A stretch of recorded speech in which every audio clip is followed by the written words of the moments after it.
महादेव, कैसे हैं आप सब। उम्मीद करती हूँ सब लोग खुश और स्वस्थ होंगे। आप सबका मेरे चैनल में फिर से स्वागत है।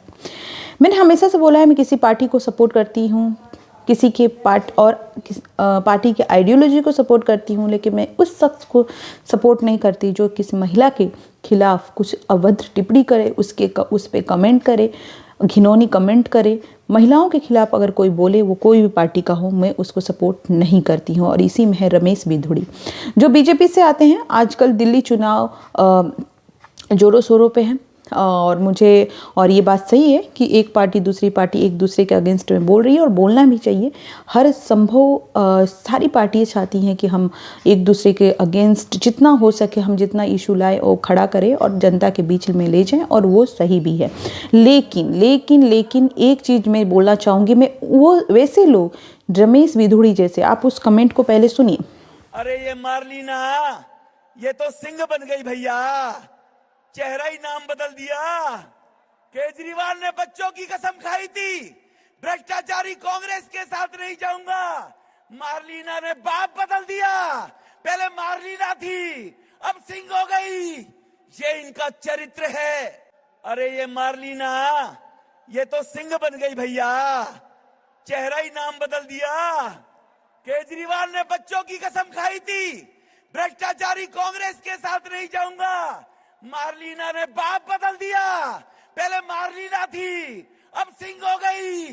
ये इनका चरित्र है। उस कमेंट को सुना कि मैं हमेशा बोलती हूँ मैं बीजेपी को सपोर्ट करती हूँ और करते रहूँगी। मुझे वो आइडियोलॉजी पसंद है बीजेपी की, लेकिन वो बीजेपी का हो या फिर किसी भी पार्टी का हो, अगर वो महिलाओं के खिलाफ, महिलाओं के लिए गलत कमेंट करेगा, महिलाओं के ऊपर कमेंट करेगा, तो मुझे लगता है कि हमें और किसी को भी इस चीज़ को सपोर्ट नहीं करना चाहिए। तो रमेश बिधूड़ी पे एक्शन लेना चाहिए और उम्मीद है कि भारतीय जनता पार्टी उनको सबक सिखलाएगी और ऐसे लोग जो बकवास बातें करते हैं वो जनता बता देगी। उनका भी जो चुनाव विधानसभा क्षेत्र होगा, वहाँ के जनता को भी सोचना चाहिए।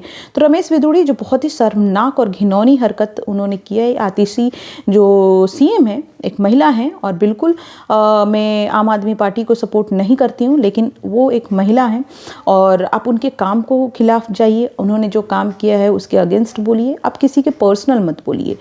आप किसी महिला के पर्सनल बातों पर नहीं बोल सकते हैं, वो कोई भी हो, आतिशी हो या फिर उन्होंने प्रियंका गांधी पे जो बोला था, या किसी पे पर्सनल अटैक नहीं करना चाहिए। और ये जो बोला है बहुत ही शर्मनाक है। अब आते हैं भारतीय जनता पार्टी के लिए क्या है चुनौती, आम आदमी पार्टी के लिए क्या है चुनौती। भारतीय जनता पार्टी जो कि हमेशा से जोरों शोरों पे रही है, तो मुझे लगता है कि भारतीय जनता पार्टी के पास जो चेहरा है सीएम का, वो आगे लाना चाहिए और चीज़ों को दिखानी चाहिए कि यस ये हमारे सीएम चेहरा हैं। तो लोगों को एक कॉन्फिडेंस होता है कि हाँ वो सीएम बनेंगे और ये सारी चीज़ें होगी। तो मुझे लगता है कि और ज़्यादा कोई चुनौती नहीं है, यही चुनौती है कि उनको फेस जो है वो लाना चाहिए कि कौन सीएम बन सकता है। इनके किसकी किसकी नाम जो लिस्ट है वो ला सकते हैं। पिछले बार तो किरण बेदी के नाम पे लड़े थे उन्होंने। लेकिन मैं आम आदमी पार्टी की बात करूँ तो आम आदमी पार्टी के सामने बहुत सारी चुनौती है। वो करप्शन से लेकर के आप देख सकते हैं कि अरविंद केजरीवाल जो जेल में थे और फिर लोकसभा क्षेत्र चुनाव हो रहा था, निकल के आए, बोले कि जनता वोट देगी हमारी ईमानदारी पे, लेकिन पूरी सातों के सातों सीट भारतीय जनता पार्टी जीती थी। तो ये बिल्कुल है कि जनता विश्वास जो रखती थी केजरीवाल पे वो तो नहीं रखी है। उनके शराब घोटाला हो, मनीष सिसोदिया हो या फिर संजय सिंह हो जो जेल में गए थे, सत्येंद्र जैन हो, उसके अलावा वो बहुत सारे नेता हैं जो करप्शन में लिप्त हैं। उसके अलावा जो अरविंद केजरीवाल का एक था कि हम सरकारी बंगला नहीं लेंगे, सरकारी गाड़ी नहीं लेंगे, उसके पूरे ऑपोजिट काम किया। सरकारी बंगला आप देख सकते हैं, सरकारी गाड़ी देख सकते हैं उनके। तो ये जो बोले थे उन्होंने वो चीज़ें की नहीं, उस पर कॉमेंट आ सकता है। उसके अलावा बहुत बड़ी चीज़ यमुना नदी में जिस तरीके से पॉल्यूशन बढ़ा है, जिस तरीके से दिल्ली में पॉल्यूशन बढ़ा है, जिस तरीके से उनको कंट्रोल करना चाहिए वो नहीं किया उन्होंने। अभी देख सकते हैं कि रिसेंटली कितने सीवर सिस्टम कितना खराब बदतर हालत में है। अभी रिसेंट यूपीएससी के छात्र एक थे जो करंट लगने से उनकी डेथ हुई थी। तो वो आप देख सकते हैं कि वहाँ पे कैसी व्यवस्था है, लोकल इशू कैसी है, लोकल चीज़ों पे किस तरीके से इग्नोर किया गया है। तो तमाम चीज़ है जो आम आदमी पार्टी के लिए चुनौती है। एक चीज़ आप अच्छा करेंगे तो उस पर नहीं, बहुत सारी चीज़ें आपको देखनी होगी। तो उस पर बहुत करप्शन को लेकर के बहुत सारी चीज़ें हैं जो आम आदमी पार्टी के लिए बहुत बड़ी चुनौती है। लेकिन देखते हैं, लेट्स सी क्या होता है, व्हाट विल बी हैपन।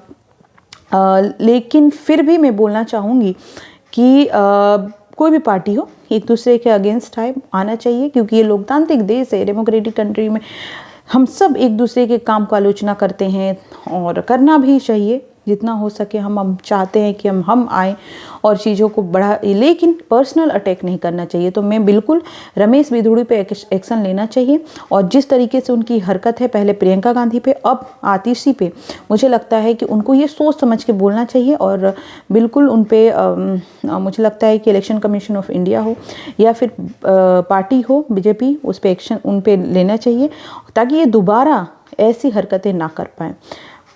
तो बस देखते हैं क्या होता है।